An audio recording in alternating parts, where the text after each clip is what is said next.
What do legacy, history, and liquor have to do with a new business in Dakota? When they're all stirred together, they're bridging one generation to another and the past to the present. Tonight, a small building, a small town, and a big dream along the way just off I-90 in Dakota, South Dakota. In the 1920s and early 30s, Prohibition outlawed making and selling alcohol all across the U.S. But with folks still clamoring for alcohol, illegal homemade production of something known as moonshine became all the rage, including right here in South Dakota. The Herber family has deep ranching roots in the nearby Weeda Valley, and details of their family's part in bootlegging in an old family journal. It reads, "Besides farming, the boys also dabbled in other businesses. For a time, a few of them were moonshiners. Joe was the ringleader. Joe also sold to politicians at the state capitol in Pierre. There, the delivery was made at the lake entrance of a basement tunnel." One thing led to another, and January 1st of this year, Badlands Distillery was born, based on the bootlegging story of Joe Herber's Moonshine. The tasting room is tastefully created, with old-time tractor seats topping logs as bar stools, and the flavor of stepping back in time. And he had flavored his carefully distilled clear liquor with brown sugar syrup.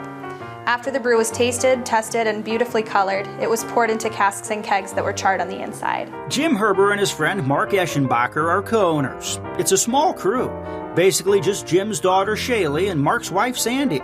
Turns out, back in the day, there were 5 Herber brothers involved in the bootlegging biz, and the writer of this section of the journal may have been biased because she was, after all, their sister, Gertrude. Joe soon had a reputation for producing the tastiest, most healthful, and smoothest whiskey in all of South Dakota Territory. That old moonshine, recreated to the best of their ability, is now sold as Special Reserve.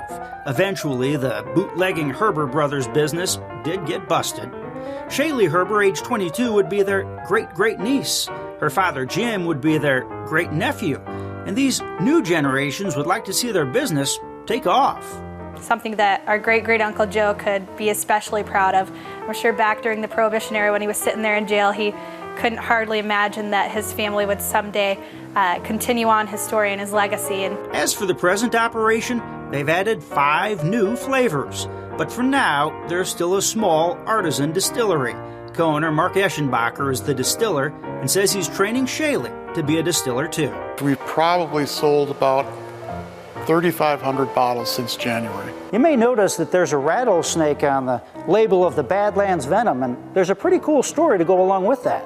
That snake is also available on t-shirts. As the story goes, one day in the summer of 2015, the rattler wandered onto the sidewalk leading up to the front porch of Mark and Sandy's home, scaring a bunch of folks who were there. They're all running around screaming. So I killed the rattlesnake, and then they thought, hey, wouldn't that look cool around one of our liquor bottles? He says he was chosen to wrap the rattler around a liquor bottle for pictures to use for inspiration for their labels. And what do they make? Venom. So that's how we locked onto that. Co-owner Jim Herber spends most of his time out at the ranch. One of his jobs is growing the corn they need. Dad cuts it down out there, grinds it up for us, brings it into the distillery, and we use that for some of our recipes actually, like our Badlands Venom, for example. And over in this still, there's mash cooking. When Jim lifts the cover, we can see what this part of the process looks like. They have 2 labelers. One is a hand-cranking labeler, the other an electrical one.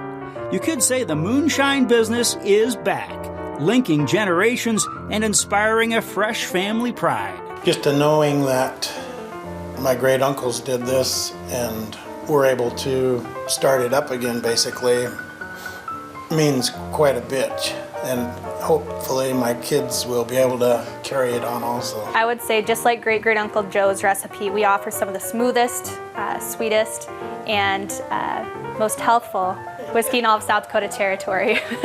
Prohibition days are over. They're no longer dumping barrels of whiskey, and moonshine can be made and sold in the light of day, including here in Dakota.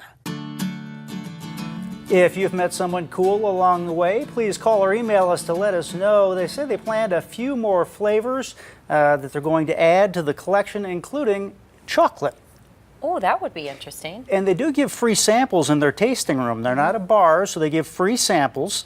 And so if you want to check them out, go to exit 150 on I-90, and they're just off the highway. Who knew?